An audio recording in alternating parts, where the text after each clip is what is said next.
마지막 부분에 보면 우리의 시민권은 하늘에 있는다 말씀을 드렸습니다. 다시 말하면 하늘 소망을 갖고 살아가는 믿음의 권속들이라는 것입니다. 여러분, 우리가 천국을 소망하고 살아가는 하나님의 백성들입니다.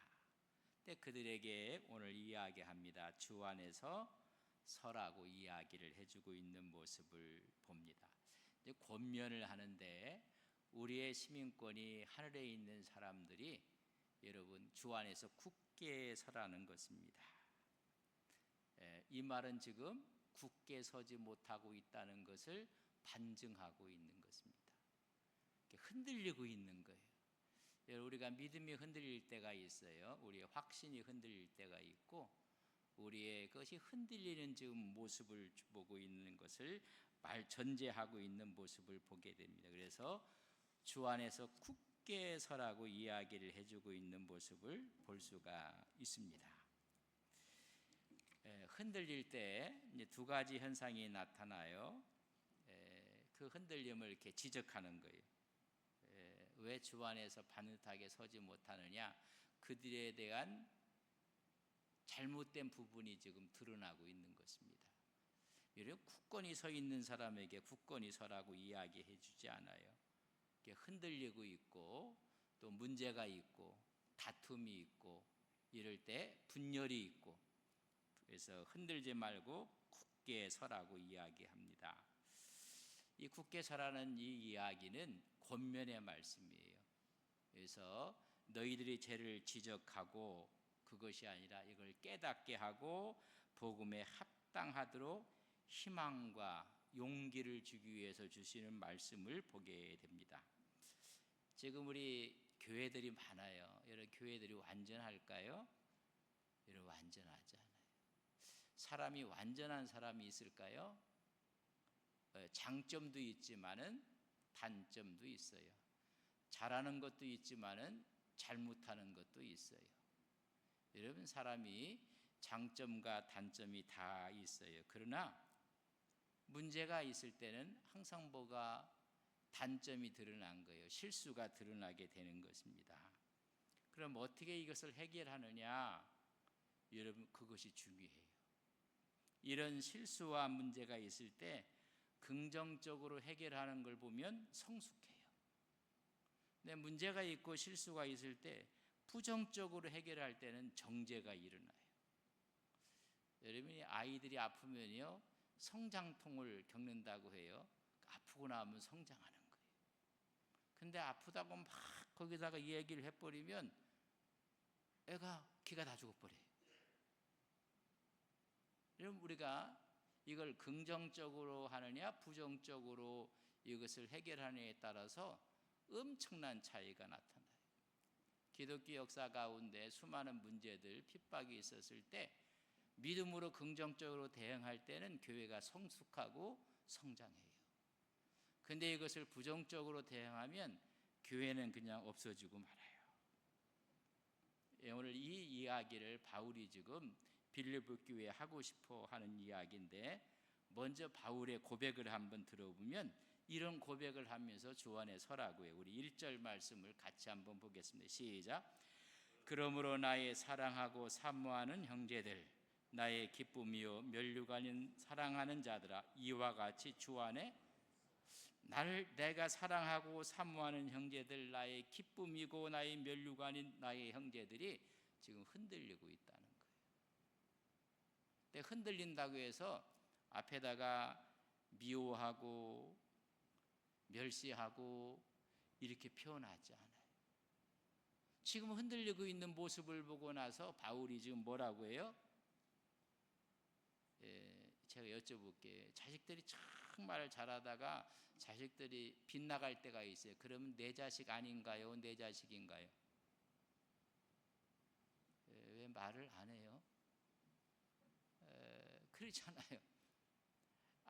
부모한테 잘하고 잘할 때만 내 자식이고 사고를 치고 문제가 생기면 내 자식이 아닌가요? 자식을 길러본 지가 하도 오래돼 갖고 지금 문제가 심각한 거예요. 빌립보 교회가 근데 그들을 부르는 표현을 뭐라고 해요? 나의 사랑하고 사모하는 형제들, 나의 기쁨이고 면류관인 사랑하는 자들아, 이전과 같이 너희들 주 안에서 굳게 섰으면 좋겠다. 지금 흔들리고 있는 모습을 전제하고 지금 이야기를 하고 있다는 사실을 아셔야 돼요. 목회적인 관점에서 지금 바울은 이 흔들리고 있고 실수하고 있고 지금 단점이 드러나고 있고 어려움이 드러나고 있는 그들에게 하는 말이 나의 사랑, 나의 사모라. 이런 그런 고백이 있는 교회가 되기를 주님의 이름으로 간절히 바랍니다. 어제까지 좋았다가 뭐 하나 잘못했다고 팽 돌아가고 삐지고, 삐지는 사람이 있다 없다? 많아요. 그래도 그럴 수 있지 하고 가야 돼요. 이제 바울이 이런 고백을 하는 거예요. 나의 기쁨이고 나의 면류관인 사랑하는 자들아. 그러면서 하는 말 이와 같이 지금까지 너희들 잘 해오고 있지 아니했느냐? 그것처럼 굳게 섰으면 좋겠다. 흘린질 말라. 그런 얘기. 여러분, 우리가 믿음에 굳게 섰을 때 흔들림이 없어요. 거기에 기쁨이 있고 거기에 삶의 만족이 있어요. 여러분, 데살로니가전서 3장 8절에 보면 이런 말씀이 있어요. 그러므로 너희가 주 안에서 굳게 선즉 우리가 이제는 어떻게 한다? 살리라. 이것을 공동 번역에서는 이렇게 번역을 했어요. 똑같은 성서 구절을 우리 공동 번역으로 한번 읽겠습니다. 시작. 여러분이 주님께 대한 믿음을 굳게 지키고 있으니 우리는 지금 정말 사는 맛이 난다는 거예요. 여러분, 굳게 있으면 인생이 사는 맛이 나는 거예요. 집안에 갔더니 아버지가 흔들리고 엄마가 흔들리고 나가면요 살 맛이 없어요. 이 공동 번역이 아주 멋지게 번역을 했는데, 여러분이 주님께 대한 믿음을 굳게 지키고 있으면, 흔들리지 않고 있으면 우리는 지금 정말 사는 보람이 있습니다. 여러분, 사는 보람이 있습니까? 사는 맛이 있습니까? 사는 게요 죽을 맛이야. 죽을. 왜? 흔들리기 때문에 그런 거예요. 여러분, 인생에 굳건하게 서면 여러분 사는 맛이 나는 거예요. 보람이 있다고 이야기를 해주고 있습니다. 그렇다면 우리가 주 안에서 어떻게 굳게 설 수가 있을까? 여러분, 첫 번째는 2절 말씀입니다. 우리 같이 읽겠습니다. 시작. 내가 유오디아를 권하고 순두개를 권하노니 주 안에서 같은 마음을, 굳게 서기 위해서는 주 안에서 어떻게 하라고요? 같은 마음을 품으라는 거예요. 마음이 전부 다 딴 데가 있어. 같은 마음을 품을 때 주 안에 굳게 서. 내가 누구한테 권한다? 유오디아에 대해 권하고 순두개에게 권한다. 주 안에서 같은 마음을 품으라. 개인의 이름을 부르고 있어요. 우리도 하면 개인의 이름을 부르면요 난리 그냥 불난리가 나요. 바울이 지금 콕 찍어서 지금 두 여자의 이름을 부르는 거예요. 유오디아 그리고 순두개, 개인적인 이름을 콕 지명해서 너희들 한 마음 가져라. 그래 주 안에서 굳게 설 수가 있다는 것입니다. 지금 이 불화의 근원은 개인적인 불화예요. 누구와고? 여기서 나온 유오디아하고 순두개에 대한 이야기입니다. 그러면서 말하기를 같은 마음을 품으라고 이야기합니다. 주 안에서 주님이 낮아지시고 사랑과 겸손으로 보여준 것처럼 너희들이 그리스도 안에서 주님의 마음으로 한 마음을 품으라 라고 이야기를 해주고 있습니다. 여러분, 교회에도 굳게 설 때 성장하고 성숙하는 거예요. 단체교들 마찬가지예요. 굳게 설 때 여러분 사회도 나라도 마찬가지예요. 굳게 서지 못하면 매일 흔들리는 거예요. 왜? 같은 마음을 가지지 못하고 같은 마음을 깨는 것이 뭐냐면 분쟁하는 마음이에요. 한 마음을 안 갖는 거예요. 마태복음 12장 25절에 보면 예수께서 그들의 생각을 아시고 이르시되 스스로 분쟁하는 나라마다 황폐하여질 것이요 스스로 분쟁하는 동네나 집마다 서지 못하리라. 스스로 분쟁하는 나라들은요 황폐해지는 거예요. 여러분, 전체가 정치고 문화고 전체가 황폐해져 가는 거예요. 그리고 나서 스스로 분쟁하는 동네나 집마다 서지 못하리라. 이런 분쟁하는 나라는, 분쟁하는 단체들은 서지 못하느니라.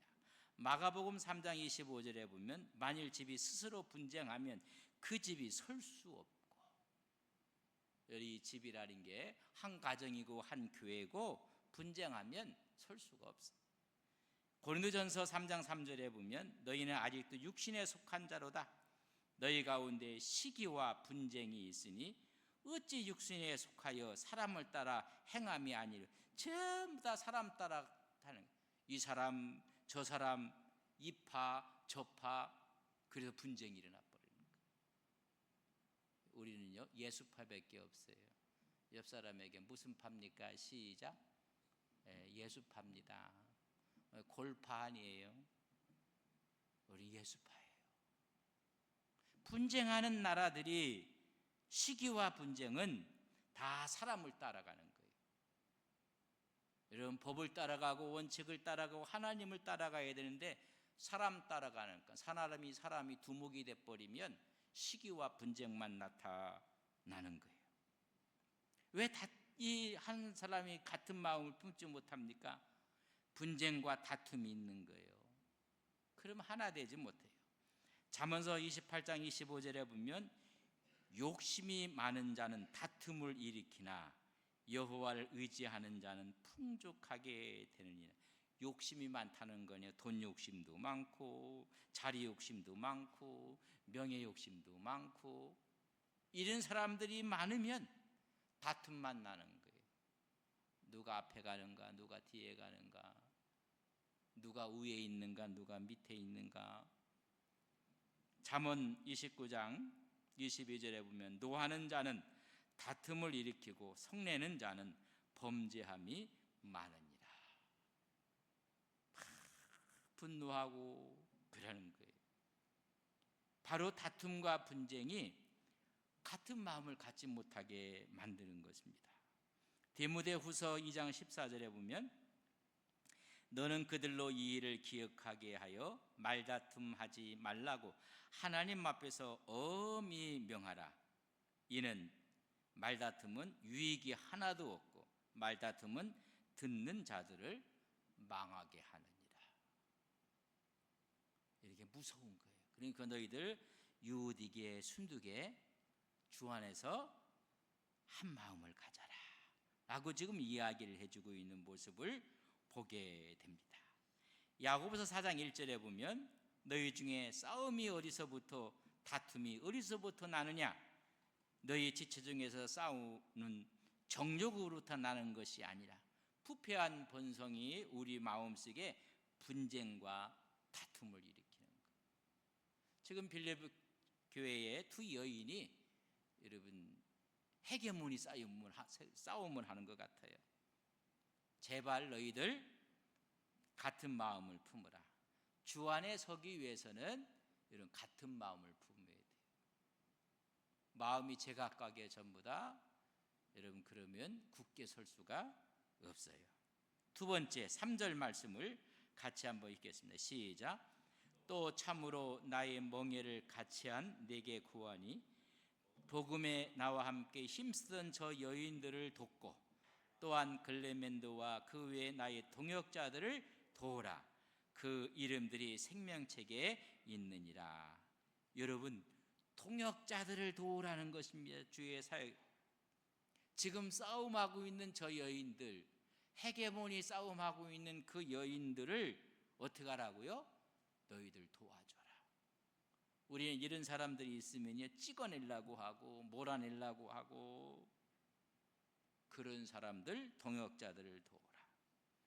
나와 멍에를 같이 한 너희들에게 내가 명하노니인데 화해할 수 있도록 내가 부탁한다. 어떤 분들은요, 화해하러 가서요, 자기가 더 부활을 저렇게 더 분쟁을 일으키는 사람들이 있어요. 피스메이커가 아니라 트러블 메이커를 하는 사람들이 있어요. 여기서 멍에를 같이 한 자는 동역자 간에 쓰는 표현이고 부부 간에 쓰는 표현입니다. 그래서 뭐라고요? 저 여자들을 도우라는 거예요. 지금 문제가 누구 때문에 생겼어요? 두 여인 때문에 생겼어요.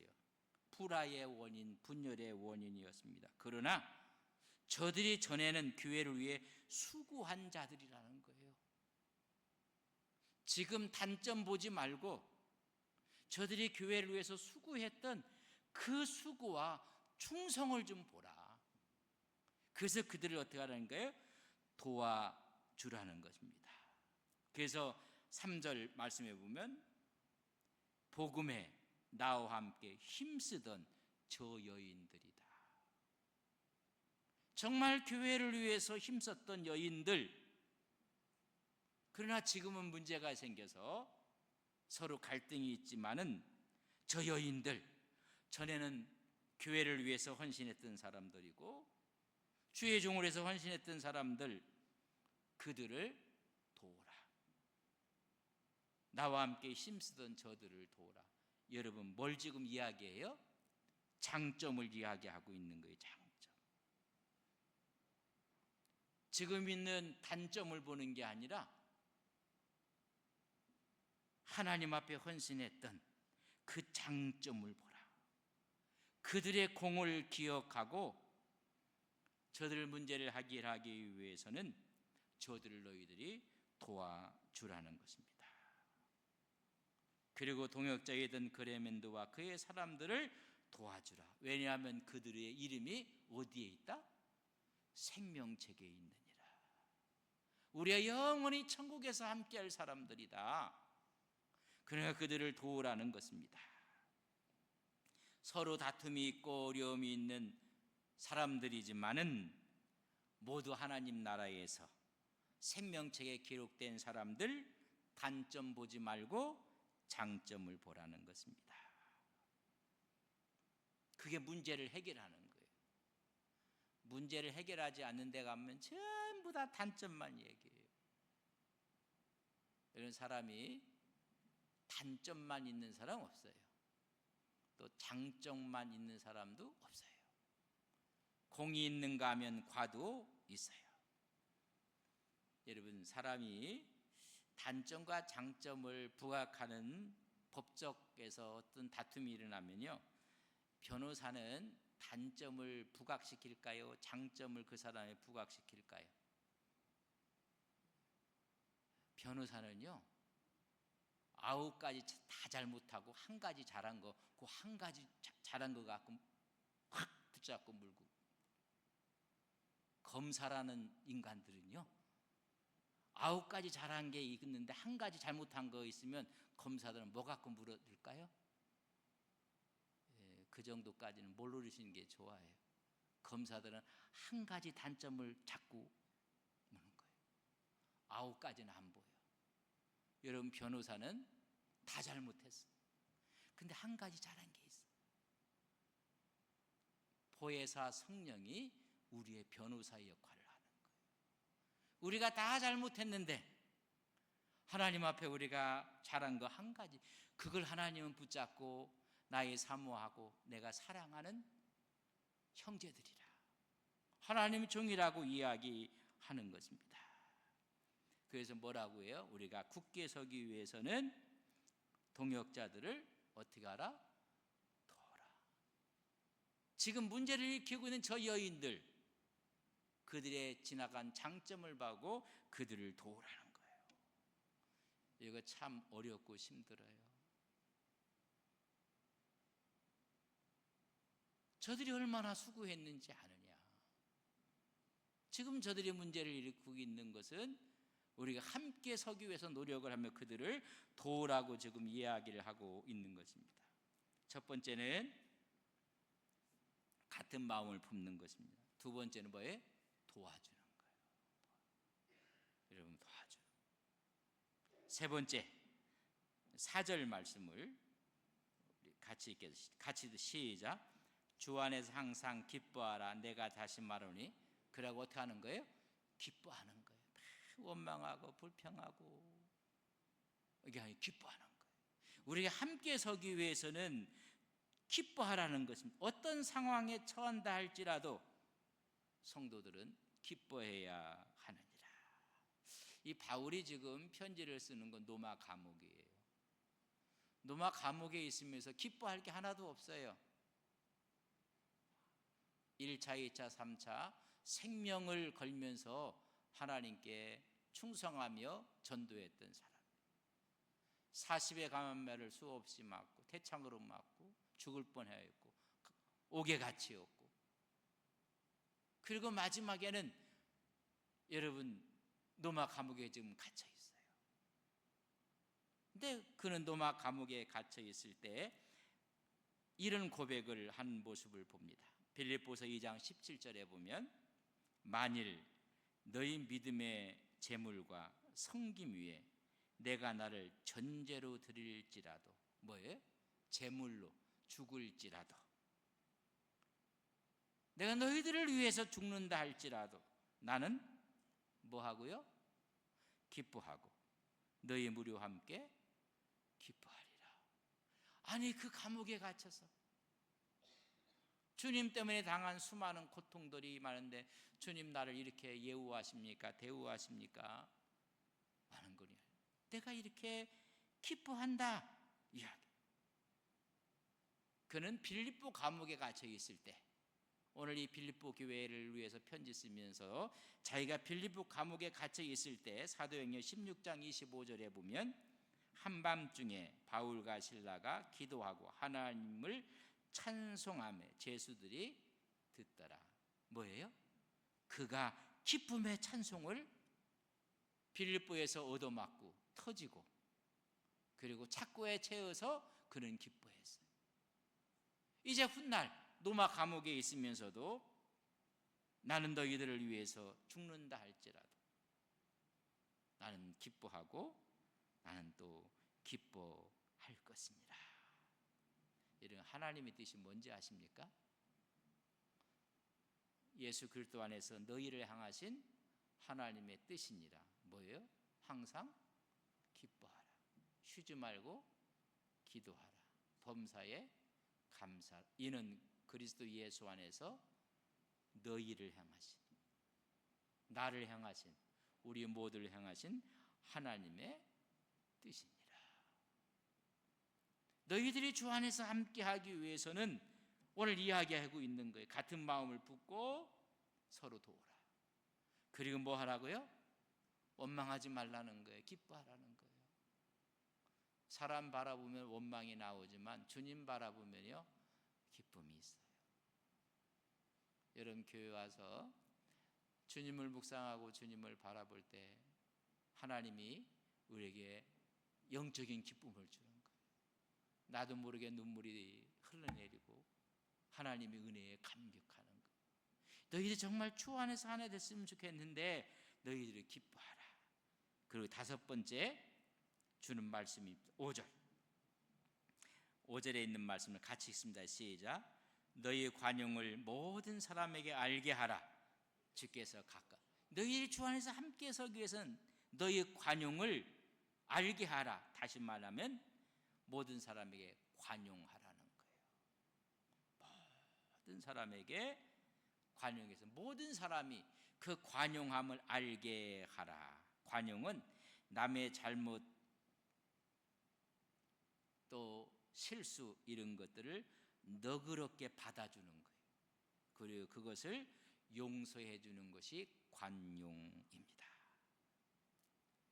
더 분명히 미안한다면 나에게 손해를 끼친 자를 용서하고 받아주는 거예요. 너희들 함께 지금 서기 위해서는 너희들이 아픔과 고통을 끼친 자들이 있느냐? 그들에게 뭐 하라? 관용하라는 것입니다. 그때 같은 마음을 가질 수가 있다는 것입니다. 여러분 관용이라는 것을 한번 생각해 보면 오늘날 이 시대에는 관용이 사라진 시대에 살고 있는 것 같아요. 관용을 잃어버렸고 관용을 도둑맞은 사회에서 살고 있는 모습은 아닌가. 그러나 자꾸만 삭막해져 가는 거예요. 여러분, 기뻐할 수 없는 모습으로 그 무서운 사회가 되고 있어요. 이 관용이라는 거. 관용의 날이 있다는 거 아세요? 전 세계적으로 국제적으로 관용의 날이 있어요. 관용의 날이 11월 16일입니다. 여러분 처음 드신, 저도 유엔에서 1996년 유엔에서 그날을 관용의 날로 정했어요. 한 날을. 이 사회가, 이 국제사회가 얼마나 관용이 없어지는데 뭐 힘으로다가 모든 걸 이루려고 하는 그런 사회 앞에 국제연합이 유엔에서 1996년에 관용의 날을 정했어요. 관용에 대한 선언문을 냈어요. 그 관용의 선언문 가운데 5가지 실천 원칙이 있어요. 이건 교회에서 만든 게 아니라 전 세계 지도자들이 관용의 날을 만들어서, 첫째, 관용에 대한 실천 사항 중에 상호 존중하라. 상호 존중하는 거예요. 우리가 관용의 출발점은 상호 존중하는 데서 출발하는 거예요. 내가 당신을 존중하고 당신이 나를 존중하고, 그래서 서로 상호 존중하라. 두 번째는요, 유엔이 정한 관용의 날에 이해를 위한 대화를 해라. 우리는 대화란 이야기예요. 갈등을 해소할 수 있는 것은 여러분 대화하는 거라는 것입니다. 일방적인 대화를 하고 있는 거예요. 쌍방의 대화를 하는 거예요. 그래서 저는 누구에게 드리면 절반만, 귀가 2개 있거든요. 그러니까 이 사람한테 들은 이야기는 내가 절반만 믿어요. 그럼 이 사람 이야기도 들어보여야 되거든요. 한쪽으로 들으니까는 이게 문제가 심각한 거예요. 그러니까 본말을 전부 다 곡해하는 거예요. 갈등을 해소하기 위해서는 이해의 폭을 넓혀서, 그래서 이해를 위한 대화를 하라. 세 번째는 교육과 인식을 제고하라. 교육이라는 얘기, 이런 얘기예요. 어린 시절부터 관용의 가치를 깨닫게 하라. 그걸 가르치라는 것입니다. 그러면 성인에 대해서 다양한 사람들과 원활하게 소통도 할 수 있고 협력할 수 있는 능력이 생긴다는 거예요. 성인이 되어서 외골수들이 있어요. 외골수들. 저는 우리 예수 믿는 사람들이 대화가 안 통하고 그러면요, 저 정말로 화가 나요. 예수 믿는 사람만큼 대화 잘 통하는 사람이 어디 있을까? 말을 안 했고 자기가 안 통한다고. 그렇게 하세요. 그렇게. 다 대화가 안 될 거가 뭐가 있어. 그래서 교육과 인식의 제고였고, 네 번째는 다양성의 가치를 존중하라. 여러분 다양해요. 여러분 제가 이렇게 보세요. 생김새가 다 틀려요. 지금 생김새가 같으면 참 이게 곤란하거든요. 내 남편이 누군지, 내 아내가 누군지, 내 자식이 누군지. 상호 다양성을, 가치를 존중하라. 상호 서로가 인정하고 존중하고 상호의 이해를 증진시키고, 그러면 사회 갈등이 줄어드는 거예요. 우리 한국 사람들은 도 아니면 뭐야? 뭐 흑백 논리가 너무 강해서 검은 거 아니면 하얀 거고 도 아니면 뭐예요? 그러니까 하다못해 백도까지 생겨갖고 하여튼 뭐 이런 거란 말이에요. 마지막에 보면 법적 보호와 지원에 대한 이야기를 했어요. 이 관용은 단순한 권고사항이 아닌 사회적인 의무로 자리 잡게 하라. 여러분 유엔이 그렇게 만드는 거예요. 권고하고 이런 권고사항이 아니라는 거예요. 이건 정말로 사회적인 의무로 자리 잡게 해라. 그래서 모든 사람들이 평등하게 존중받는 사회를 만드는데 기여하게 하라는 것입니다. 여러분 얼마나 성서는 미리 이 서로가 관용하라는 이야기를 성경에 먼저 얘기했어요. 유엔은 뭐 1996년에 얘기했는데 하나님께서 말씀한 거예요. 그럼 내가 정말 관용의 범위가 어느 정도인가, 스스로 내가 관용의 평가를 할 수 있는 질문을 4가지를 합니다. 내 자신에 대한 관용의 탄은 어떤가? 첫 번째, 나는 타인을 존중하고 있는가? 내가 존중받기에 남을 존중해, 남의 명예, 남의 가치, 이걸 위해서 배려하고 존엄하게 생각하고, 다시 말하면 예의를 얼만큼 지키고 있는가? 두 번째, 다른 사람의 차이를 얼마나 잘 받아들이고 있는가? 틀렸다는 게 아니라 나하고 다를 뿐이에요. 나하고 다르면 무조건 틀린 거야. 이런 관용이 다 없어지는 거죠. 세 번째, 내가 가지고 있는 편견은 무엇인가? 이런 편견에 자기 안경을 쓰고 있는 거예요. 자기 프레임을 갖고 있는 거예요. 자기 프레임 속에 들어와야 돼요. 관용이 지금 뚝 떨어지는 거예요. 네 번째, 나와 다른 배경을 가진 사람들과 대화할 때 나는 어떤 태도로 취하는가? 대화할 때 전부 다 적으로 생각하는 거예요. 아니면 우리의 동료로 생각하고 함께할 사람으로 생각을 하고, 그래서 그래, 그럴 수도 있어, 그래, 그럴 수도 있지, 그렇게 볼 수도 있어. 우리가 이렇게 폭을 넓혀는 거예요. 이 관용은요, 위로부터 내려온 지혜라고 했어요. 성경이 관용에 대해서 유엔에 모여서 이 성경을 읽고 했는가 이런 생각이 들어요. 여러분 보세요. 야고보서 3장 17절에 보면 오직 위로부터 난 지혜는 첫째 성결하고 다음에 화평하고 뭐해? 관용하고. 이건 관용은요, 하나님이 주신 지혜예요. 그 아무나 갖는 게 아니에요. 하나님이 부어주시는 지혜예요. 양순하고 긍휼과 선한 열매가 가득하고 편견과 거짓이 없나니. 위로부터 나는 하나님의 지혜가 관용이에요. 그 관용을 아무나 갖는 게 아니에요. 하나님이 여러분 주시는 거예요. 이제 5번째, 그럼 굳게 서기 위해서는 우리 6절 말씀을 같이 시작. 아무것도 염려하지 말고 다만 모든 일에 기도와 간구로 너희 구할 것을 감사하며 하나님께 아뢰라. 이건 다음 수요일 날 하겠습니다. 우리 기도하겠습니다. 좋으신 아버지 하나님,